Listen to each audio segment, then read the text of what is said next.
Hello everyone and happy Tuesday to you. A wet, rainy Tuesday. We had quite the storm roll through this evening. I hope everybody fared through that okay without any troubles. We needed the rain desperately though, so I'm happy to see it. We just happened to get a month's worth of rain in a couple of hours. An hour. Yeah. Yeah. The parking lot was flooded. Seven Lakes was flooded. Seven Lakes Drive. There was a lot going on here. Mm-hmm. So yeah. Hello. Welcome. Yes. So tonight we're talking lighting. Lighting. Mm-hmm. All right. The lights Yes. behind us. Yes. So, lighting is an important detail that people forget about. They do.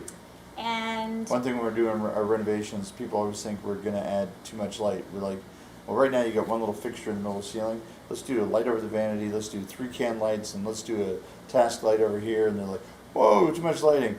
But when we're done, they're thankful. they're thankful. Mm-hmm. A bathroom with a lot of light is a good bathroom. Yes. Same with the kitchen. You got to have a lot of light. And we cover that in the show tonight. Awesome. So I have no idea what's in the show. I just show up and do the lights.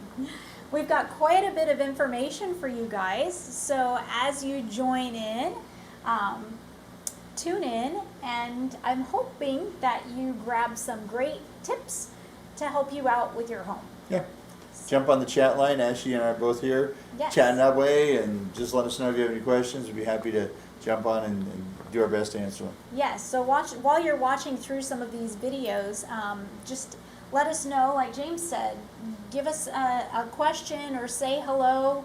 We're still here, and even though some of the content's pre-recorded, we're doing something a little different tonight. So let's get rolling with our first item. All right. Today we're going to talk about lighting. Lighting is so important when it comes to the design and decorating of your home. This is my dining room. You've seen this room before. And I'm using this because it's the perfect example of layering. Layering your lighting in a room is so important. With lighting, you want to cover whether or not you need lighting for task. Are you trying to do something? Are you trying to cook? Are you trying to prepare? Are you trying to knit? Are you trying to read? Task lighting is when you're trying to do a task and need the proper light to do it. So you're not squinting and straining your eyes, which is really bad. It's task lighting. It's really important. I also like to have lighting that creates a mood. Behind me in the dining room, we have 3 layers of light. We have can lights that are on a dimmer. That way, if we're setting the table or cleaning up, we can kick up those lights and we can see clearly what we're doing. Those can lights are on a dimmer. I also have the chandelier above the table. One, it adds decorative element, and it's also on a dimmer. So if we want to create a more intimate setting, we can kick off those cans and we're able to adjust up or down the lighting of the chandelier. The third layer of lighting are my lamps. Now these we have set to a timer. I say we loosely. James has these lights set to a timer. And they're created to wash the walls with light. So we have the lamps nestled pretty closely to the wall, and it creates this pretty pattern of light spraying up and spraying down from the shade.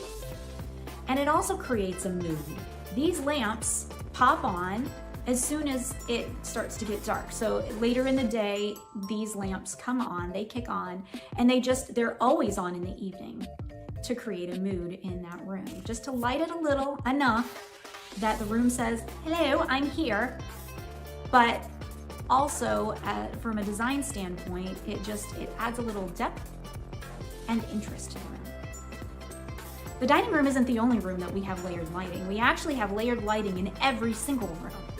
Our bedroom also has can lighting, a chandelier over the bed, and several lamps, 2 beside the bed to make it easy if we're getting into bed and want to read something, we can kick on the lamp. And we also have a lamp nestled between our 2 reading chairs.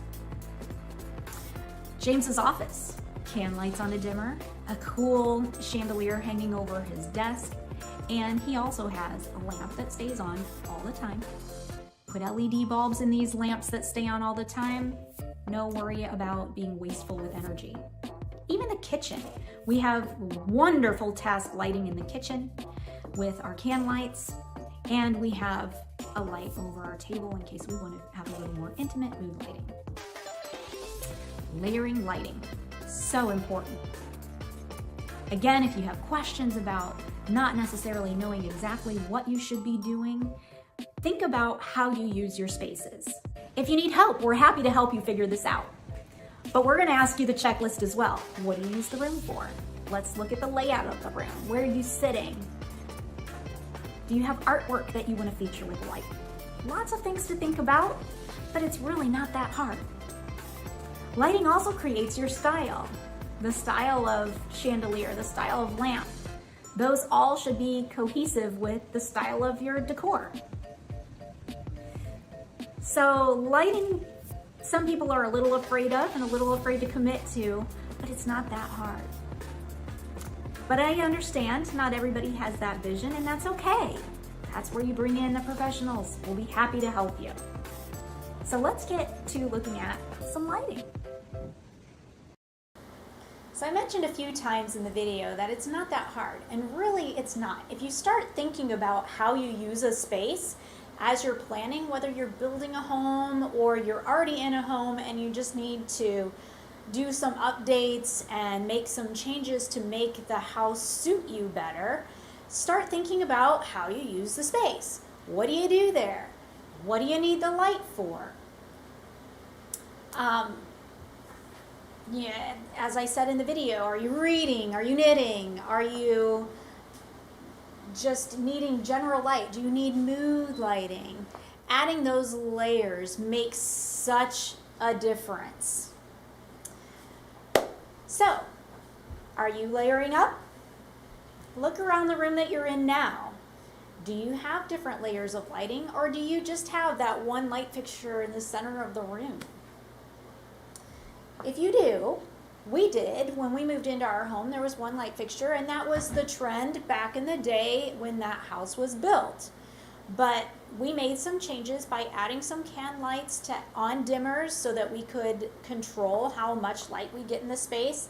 We added a pretty fixture that adds a nice glow, but also a design element to it as well, and lamps to the space, again, to get that layer. All right, let's talk about another area that I get a lot of questions on, and that is in a dining space or a kitchenette. How do you know what size is the right size of fixture to hang over your table? The dining room area is a place that I get a lot of questions on what size light fixture is the right size light fixture. So there's a little math involved here. You'll want to measure, if you have a rectangular table, you'll want to measure the length of the table and then look up the length of the light fixture. The rule of thumb is to be about 1/2 to 3/4 of the length of the table. Same with the diameter. If you have a round table and you're hanging a chandelier over it, you want the fixture to be about 1/2 size in diameter that the table is, or 3/4. You want to do this to make sure that your light fixture isn't overpowering the table, and so it doesn't look super dinky above the table either. So what we've done here, we have an 84-inch long table. And this particular fixture hanging over it is exactly half. It's 44. That's about half, right? Doing the math, 84, this fixture is 44 in length. So this fixture size is perfect for this table size. Now we're going to come in a little closer and take a look at the light fixture itself. So we're looking at this fixture. It's a cool modern design with black metal and the silver accents on the stems that come down from the ceiling, as well as the stem on the candle light bulb stem. Hello, Maria back, and howdy doody back to you, Mark. By the way, Mark, that hummingbird picture that you posted yesterday, I think it was, that was really pretty. He posted a really pretty picture of a hummingbird. I love hummingbirds. So back to this fixture and back to the information that we just shared. So the idea is if your table is, say, 60 inches in diameter, you want your light fixture to be about half that size or 3/4 that size hanging above it so that the proportion of the fixture to the table is correct. If you start to get too dinky, well, it looks off. Or if it's too grandiose and big over the table, it looks like a massive thing ready to take over. So, oh, you get lots of hummingbirds. I keep trying to attract them and I don't know what I'm doing wrong. It doesn't work in my house for some reason. But, so James, can you Yes. give the dimensions of this fixture again for us? Certainly. So that light fixture was 13 inches high, 44 inches wide, and 9 inches deep. Perfect. And this fixture is $449, very similar to the one that we have in our dining room. I like this one a little better because I like the dimension that this one has. Ours just has the one rectangular cage, that larger rectangular cage. I like how this one has those two smaller rectangular cages kind of nested inside the larger one. I like the layer of that nesting approach that they did with this. Yet, even though it's 3 different boxes, 3 different cages of rectangles, all those light bulbs are lined up in a row. Just a really pretty fixture, and I think for a great value as well. It does have 2 down rods, and there are extensions to those down rods as well if your ceiling height is more than 8 feet. Our ceiling in the boutique is 8 feet, so we only needed the 1 down rod, but again, if you have a taller ceiling, you are going to need that extension. All right, so we've talked about... What's the finish again on that light fixture? It's a black metal finish on the fixture. It's a matte finish too. It right? is, Yeah. yes. It's a black matte metal finish, and then it's got that shiny chrome going on around the candelabra bulb. The drop rods are chrome? They are. Okay. Yes, the drop rods are also chrome. Any other questions, James? No. Okay. It's a pretty fixture. It is. I like this one a lot. Looks great over the dining table that we have in that space. All right, so we've talked about size of fixture over a table. What about on a table? When you're making selections for lighting in, say, a living room or a little nook in your home, you also want to layer the lighting in that space as well. You want great lighting to flood the room with light, and you get that with can lighting. You also want some task lighting for, say, when you're seated and reading a book or working on your knitting or whatever you do when you're seated, or just to add mood light to the room. And that is achieved perfectly with lamps. Now, the rule of thumb with choosing a lamp size against a table on tabletop is very similar to the tips that I gave you with the dining table. This lamp's drum, the shade drum, is 3/4 the width or diameter of the table it's resting on. So the lamp isn't overpowering the table. Same with the height. You want to be careful and look at the whole grouping, look at the grouping as a whole when making a decision on how tall the lamp should be. Do you need to fill the wall space and have the lamp be a little taller? Or do you need it to be a little lower and so that it illuminates down in the seating spaces that you're working in? You don't want the lamp to be too squatty. If it's too squatty, when you're seated, you see the top through the top of the shade and looking at the light bulb while you're seated. That's not a good selection. This lamp is perfect proportion for the table it's resting on as well as the height of the chairs. We could go a little taller if we need to fill a wall space or just add height and dimension to the room. But this lamp, I think, is perfect. This is a lamp that I love because of that linen cream shade. I love a nice lamp shade. The base of this lamp is really beautiful with its speckled finish, and the top portion is a glazed ceramic where the bottom is unglazed and gives that nice depth of texture on that bottom portion of the lamp. It has a beautiful brushed nickel finial on top that I think coordinates very nicely with the warm colors going on in the lamp itself.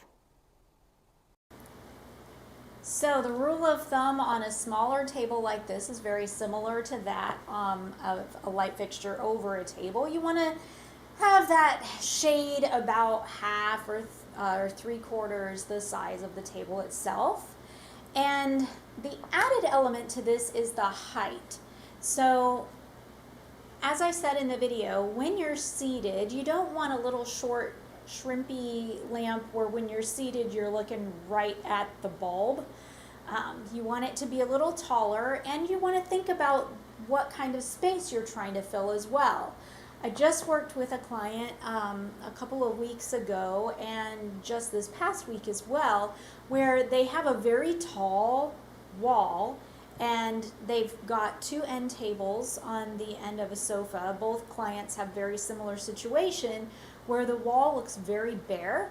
So we're looking at taller lamps that are a little more substantial to add interest to the wall so it doesn't look lost. Those squattier lamps against that just were out of proportion. Even resting with the sofa itself, they were just a little squatty and low. They needed to elevate the look a little bit, quite literally, in height. So the lamp that we're talking about here is actually the lamp that's right back here. It's got great texture, it's very neutral and can be used in so many different spaces. It has that very neutral look where you can use it in a more traditional setting all the way up to a more modern setting as well. That glazing with the that glossy glaze and then the unglazed bottom portion of the base adds very cool texture and dimension, and I love that linen shade. Really, really pretty lamp. You can see it adds a nice glow to a space as well. So what if your table isn't a side table? What if it's more of a buffet size table? You want to keep in mind about how deep the buffet or sofa table is, and you just want to make sure that that lampshade doesn't extend past the depth of the table that it's resting on. So you want to keep the diameter of the shade within the surface of the table. Now how high those lamps are just depends on the wall space behind it, or if it's a table floating in the room, say it's on the back of a sofa table, you've got a couple of lamps. Well, what's the height of the sofa it's behind and what's through that? You kind of want to look at everything in perspective and see if I've got these tall lamps, are they towering and look like 2 twin trees towering over the back of a sofa, or is it helping fill the space, a nice barrel shade filling the space?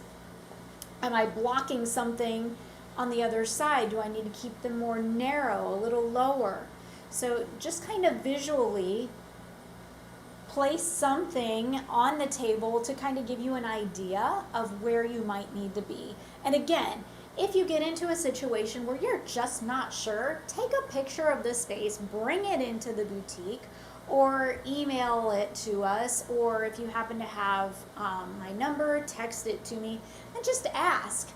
Trish and I are always happy to give advice, help you out so that you don't make a mistake. Better to ask than to make a mistake, right?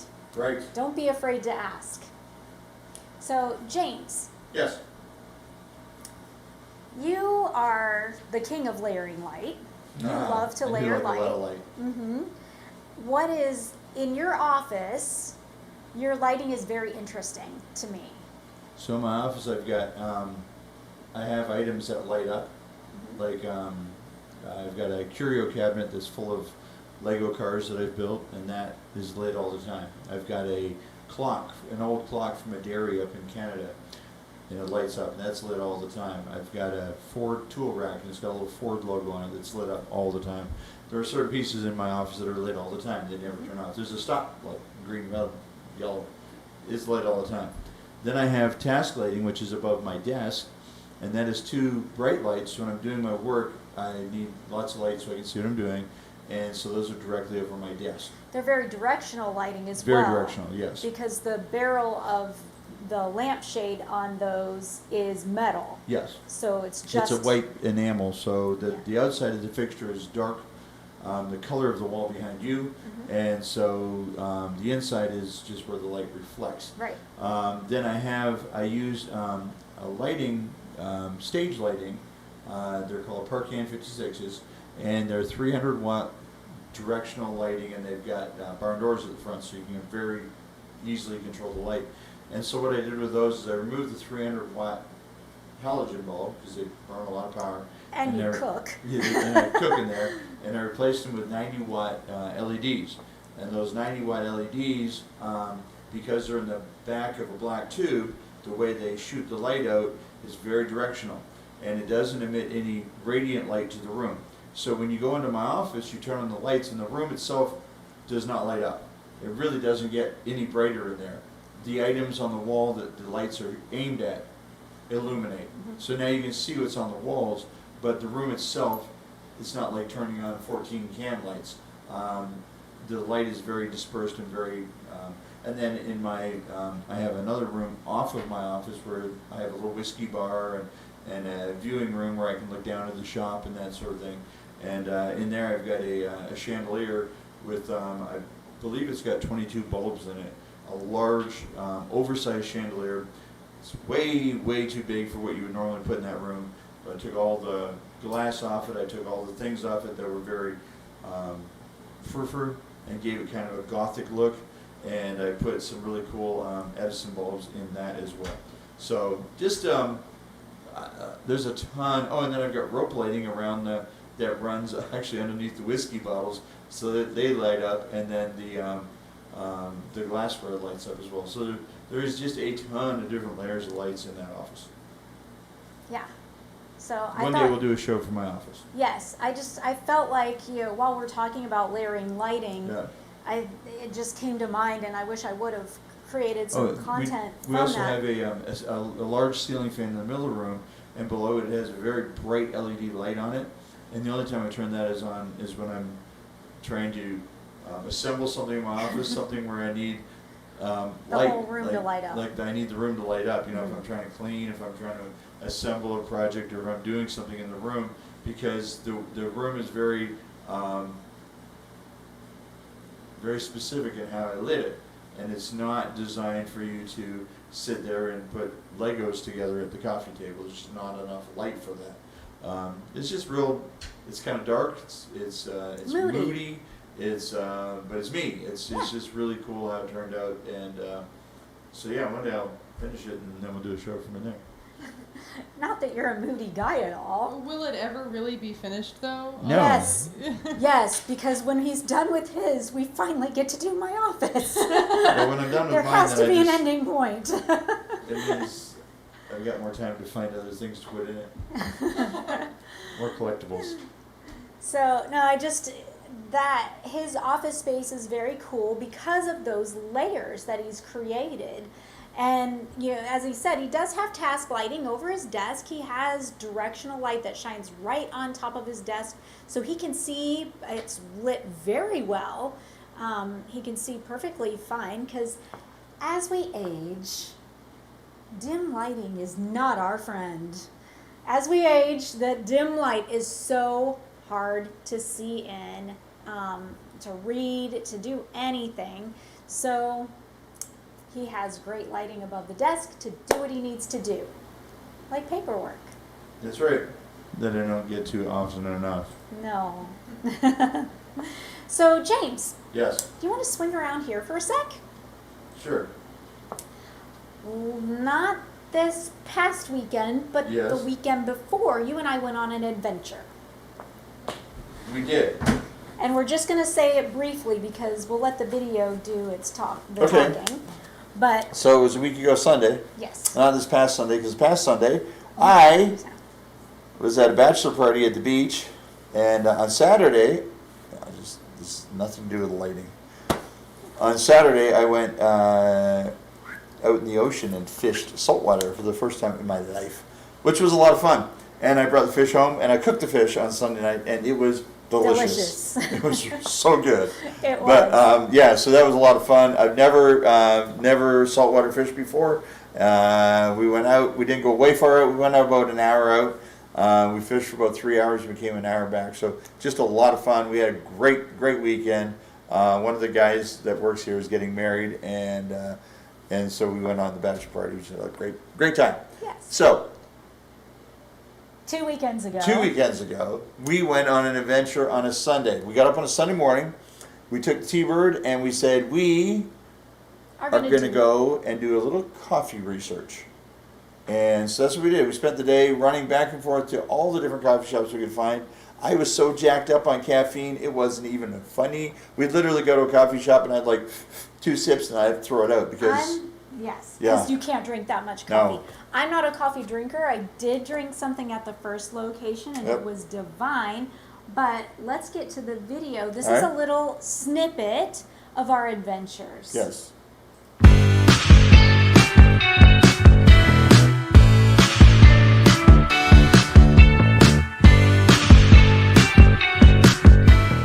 It is a beautiful day, isn't it, James? Gorgeous.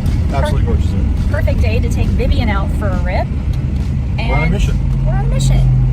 What's the mission, James? The mission is we're going to go from here to High Point to do a little antiquing. Along the way, we're going to stop at every coffee shop we can find.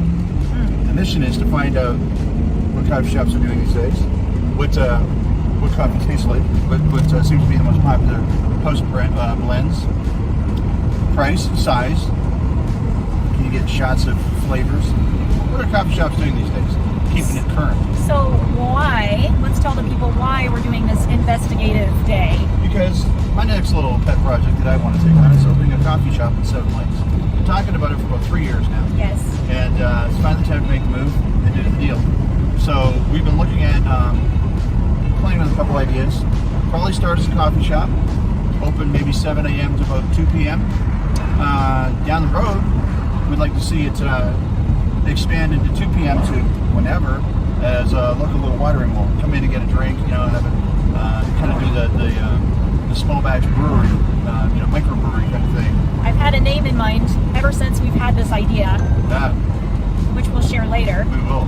But we've been talking, we've been standing outside of the building. We have all kinds of ideas and plans. Putting in an outdoor, like just a relaxation area with some seating, some pergolas, some shade, some oversized games, maybe a little cornhole. Just a place where you can come and hang out in Seven Lakes, get a coffee or get a beer, just hang out with friends. We're looking at snack food options. We're looking at a few different things. Parking for food trucks. Maybe even a little stage for some live music. We got a lot of ideas that are rolling around, and it's time to start doing a little research, find out what's available out there, how we compete with that, and how do we make it better. Right. And how do we do it in our own way? Because we aren't known for copying anyone. No, we've never copied anybody. No, we've actually been copied by a lot of people. We have. But we've never copied anybody. We get out there, we do our research, we figure out how to make our own thing, and that's what we do. Right. So Off to High let's Point. head off to a day of fun. Yeah, fun. A lot of caffeine. All right, so great drive in convertible. And we have arrived at Brewski's, espresso, craft beer, and wine. Sounds a lot like what we have in mind. I like the mural on the side of the building, a little outdoor seating area. This could be good. You know what I mean? Yeah. All right, so nice presentation. I got the macchiato, and you got the dirty chai. So, all right, let's give these drinks a try. Outside Brewski's, and let's do a recap. We shot a little bit of video over in there, but then realized there was music playing in the background. So we can't use any of it. Yeah, YouTube's going to think we're trying to make money off of the music somehow. I don't know, but they'll block it. So anyways, we're going to do an outdoor recap. I really enjoyed my macchiato. Head south on South Fayetteville Street toward Bullis Street. Thanks, GBS. That is our next coffee destination, 20 minutes up the road. And then the next one after that is 2 minutes up the road. My dirty chai was probably the best I've ever had. It was very good. I was excited that they had coconut milk because Yep. some places don't. Did you look on the back of the menu? We'll post a picture of the back of the menu. They had every kind of milk. Yes. And had to get a sticker. So anyways, very happy. They have wine and beer. It was Did City Taps. It looks like you just buy wine and beer by the bottle. It didn't even look like they did wine by the glass. They do. There's wine glasses hanging over. Yeah, but I didn't see any open bottles. I think you get a bottle and 2 glasses. I don't believe they serve it by the glass. We don't know that. We don't know that for sure. But anyways, I would definitely recommend if you're going through Ashboro and you want to get a nice cup of coffee, you want to stop and get a craft beer, Brewski's. It didn't look like they brewed anything there as far as beer. It looked like they have a good selection of craft beers. A lot of them I recognize as local craft beers. But anyways, not bad. Check it out.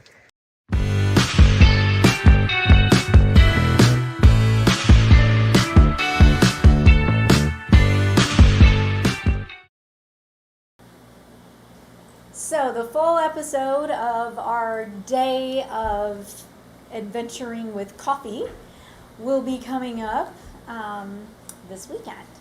Are you going to post that up as a video on your channel here? I am. Okay, so Yes. yeah, some of our coffee ideas coming up, video on the channel.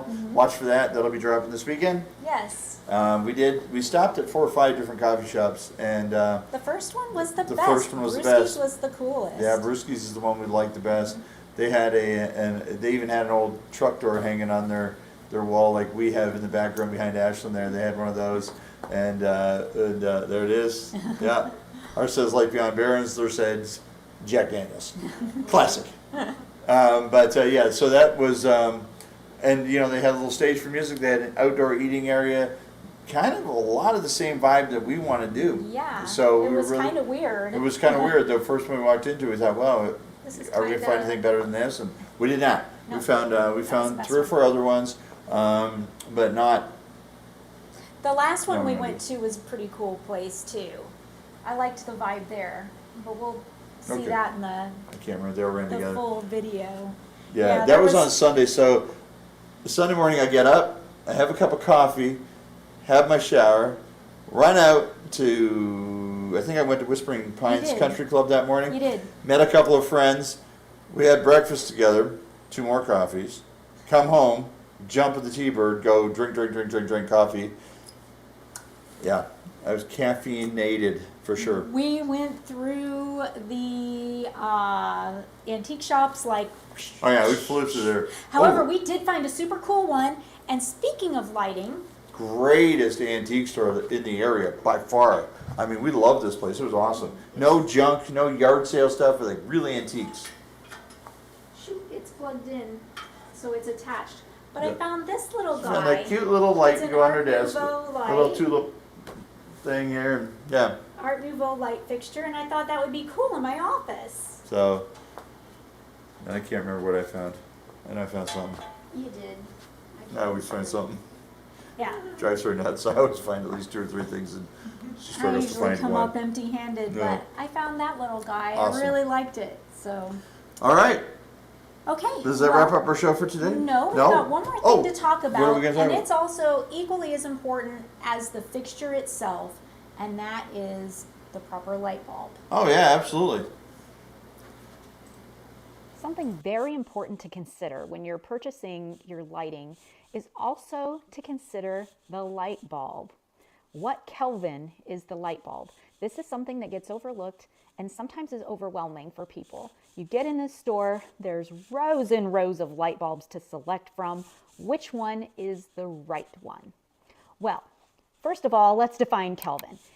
When you're measuring in kelvins, that is actually the temperature that the light bulb is. So the lower the number, say 2700, that's going to be a warmer light, like we have here. And the higher the number goes, the cooler the light becomes. We tend to use warmer lighting, that lower Kelvin number, for our homes because it gives it that warm glow. More of a medical setting, you'll see kelvins up in the 3000 number, that pure, crisp white light. Crisp white light is perfect for certain settings in your home, but think about in the kitchen. If you've got a blue light and you're cooking meat, your meat is going to look a bit gray, not very appetizing. Not saying that your room has to be that low Kelvin number. Some people like a crisper, cleaner light. which is fine. You just don't want to get close to that 3,000 mark in your kitchen. But what's good lighting in one space might not be good in another. Let's talk about the bathroom. The bathroom where we want nice, clean, bright light while we're getting ready, while we're applying makeup, gentlemen, while you're shaving. We don't want a bunch of shadow. And we also want the color temperature to be correct. We don't want to come out looking like Bozo the Clown. So the Kelvin ranging around 3,500 would be perfect. It's not too warm, it's not too cool for your bathroom. Also consider light coming down as well as towards your face. This eliminates the most shadow and makes it the easiest to get ready in. Think about it. Have you ever been in a hotel or someone's home and you're trying to get ready and you kind of have to shift yourself over to the light because it illuminates one side of you, and then you're having to turn your head or shift yourself over to the other side to illuminate the other side? Think about the bathroom lighting illuminating your whole face to make it easy to get around and get ready.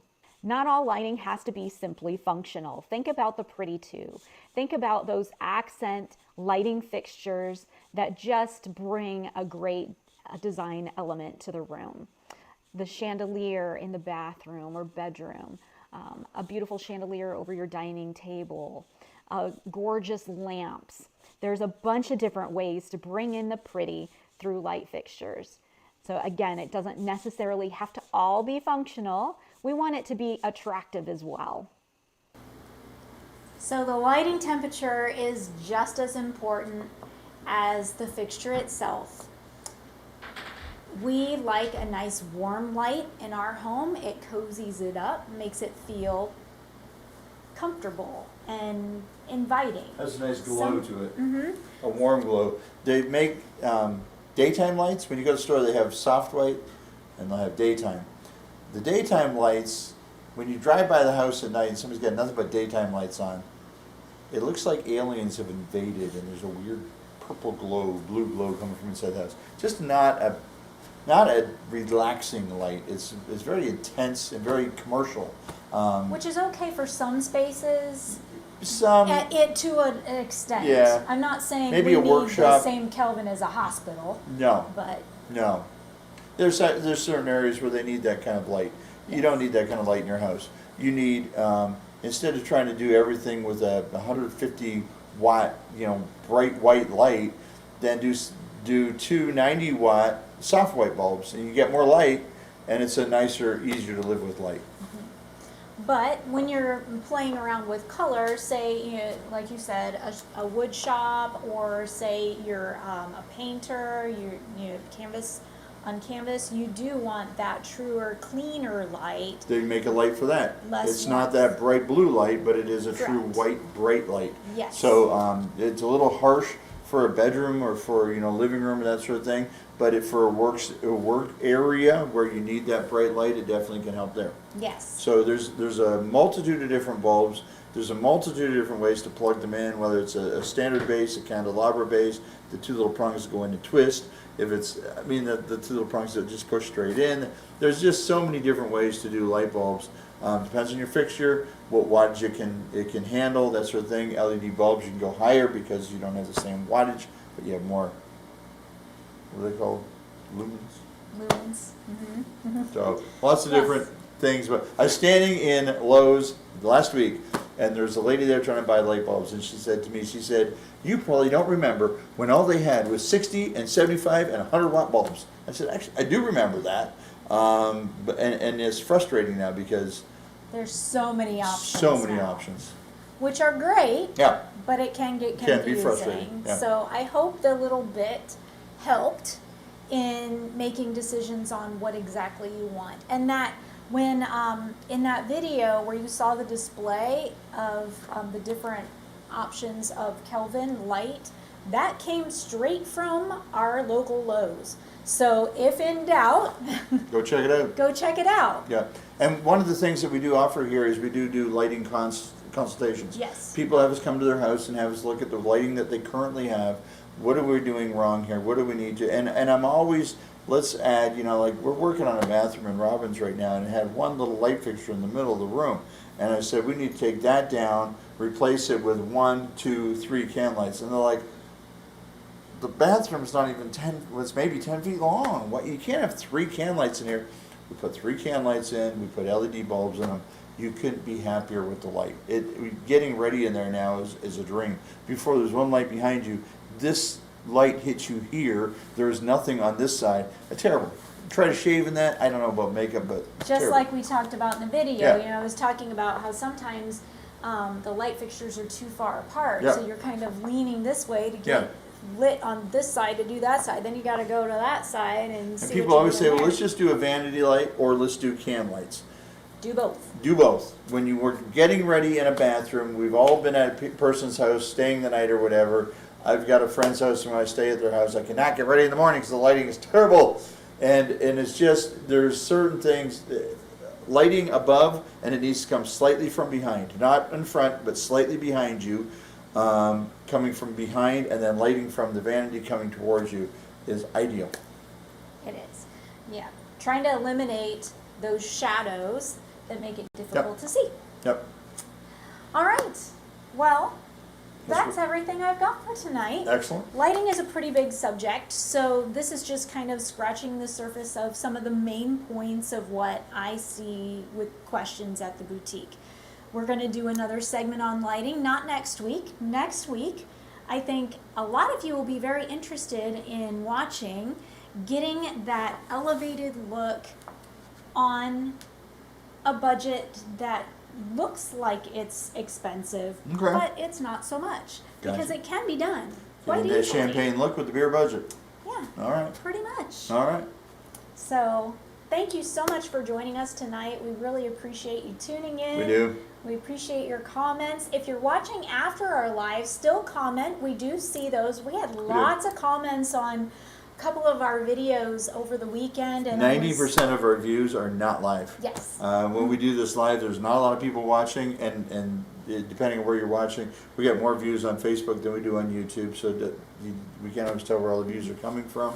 But the bulk of our views come way after we do this thing. Sometimes we had a video that we did about a concrete sidewalk In 6 the months fall. ago in the fall, and then it did really well, and then it kind of just sat there, and then over the last 2 weeks, it's just crazy. the numbers are just It's shooting up. I don't know why. And, I don't get and it. getting all kinds of comments. Yeah, and people are commenting. questions and- Yeah, so I don't get it. I don't get exactly how it works, but you get those comments in there, we'll get answers We'll back get to them you. answered. Yep. All right. Everyone have a fantastic night. Have a safe weekend, and we'll see you next week. Turn off your lights, but not all of them. Leave a couple on. It's nice.